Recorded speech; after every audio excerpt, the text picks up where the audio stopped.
warga Jakarta, bersama saya Dina Marcelina. Berita Jakarta hari ini Rabu 4 Februari 2026 menghadirkan berita pilihan dan informasi terbaru untuk Anda.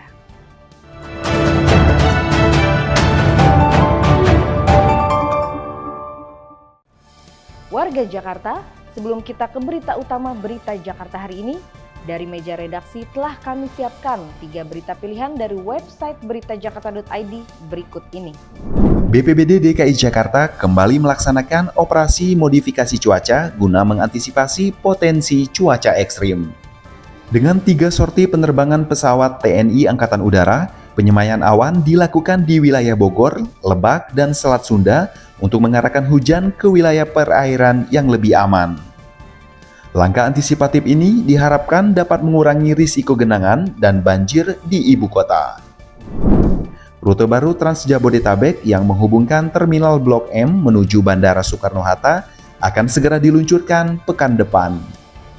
Gubernur DKI Jakarta Pramono Anung menyatakan, layanan ini hadir dengan tarif terjangkau Rp3.500, sekaligus menjadi solusi untuk menekan penggunaan kendaraan pribadi. Dengan jalur khusus, rute ini diharapkan mampu mempercepat mobilitas warga menuju bandara. Wakil Gubernur DKI Jakarta Rano Karno resmi membuka Jakarta Youth Film Festival 2026. Festival film perdana hasil kolaborasi dengan Bank Indonesia ini bertujuan memperkuat ekosistem perfilman sekaligus mewujudkan visi Jakarta sebagai kota sinema dunia. Ajang ini menjadi wadah bagi pelajar dan mahasiswa untuk menyuarakan dinamika kota melalui karya audiovisual yang kreatif. Informasi selengkapnya, warga Jakarta bisa langsung kunjungi website beritajakarta.id, website berita resmi pemerintah Provinsi DKI Jakarta.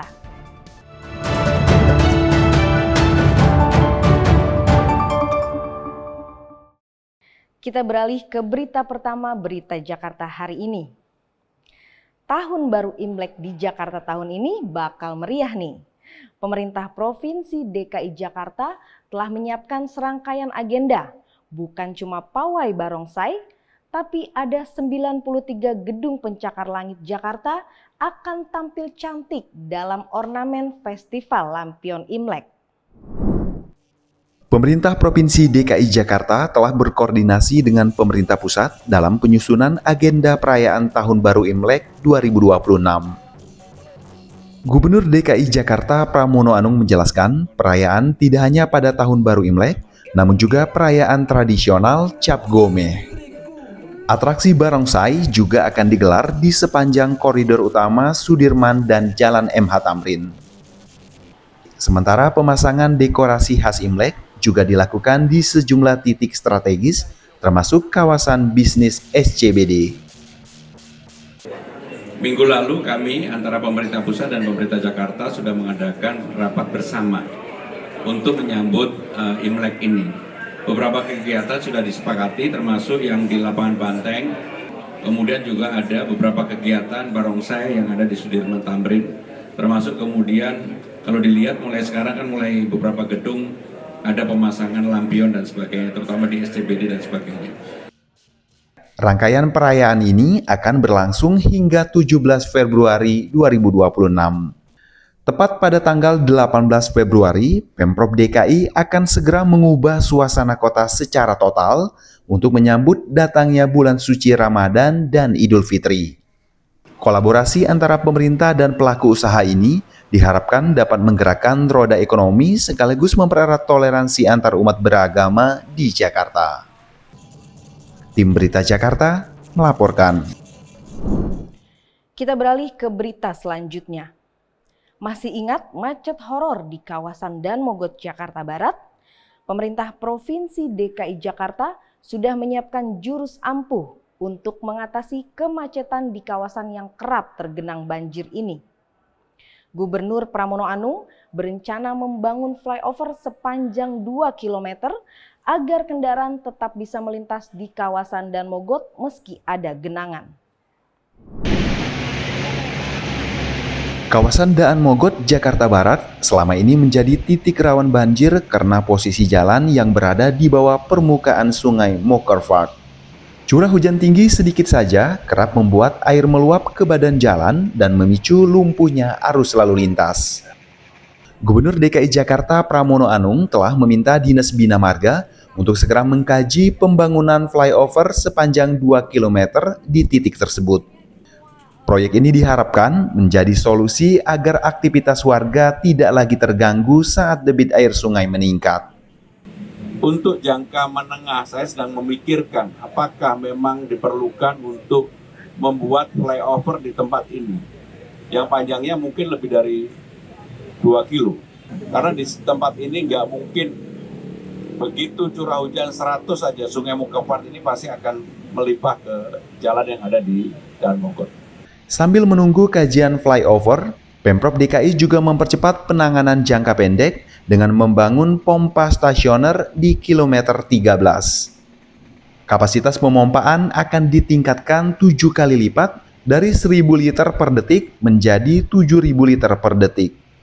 Proyek yang sempat tertunda sejak tahun 2022 ini ditargetkan rampung secara bertahap hingga tahun 2027 mendatang bersamaan dengan normalisasi Sungai Ciliwung, Cakung Lama, dan Krukut. Tim Berita Jakarta melaporkan.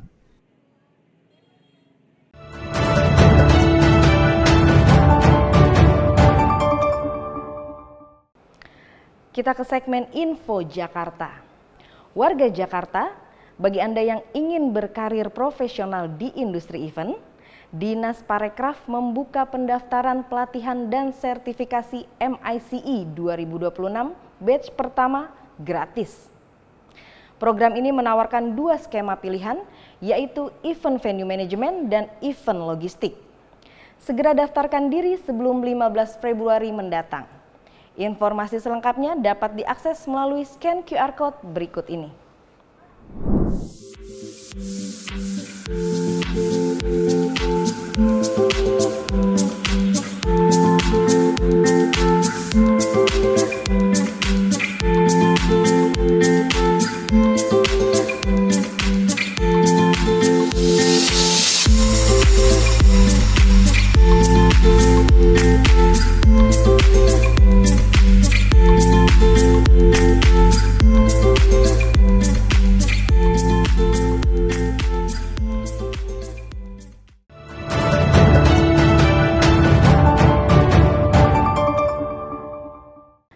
Beralih ke informasi cuaca.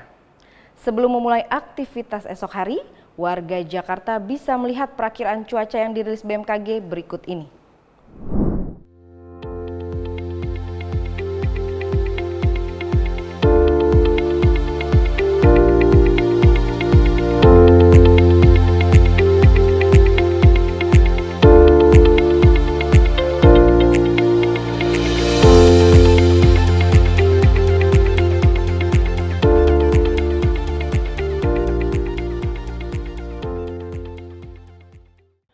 Warga Jakarta diminta tetap waspada terhadap perubahan cuaca. Demikian program Berita Jakarta hari ini. Saya Dina Marcelina dan tim redaksi pamit undur diri.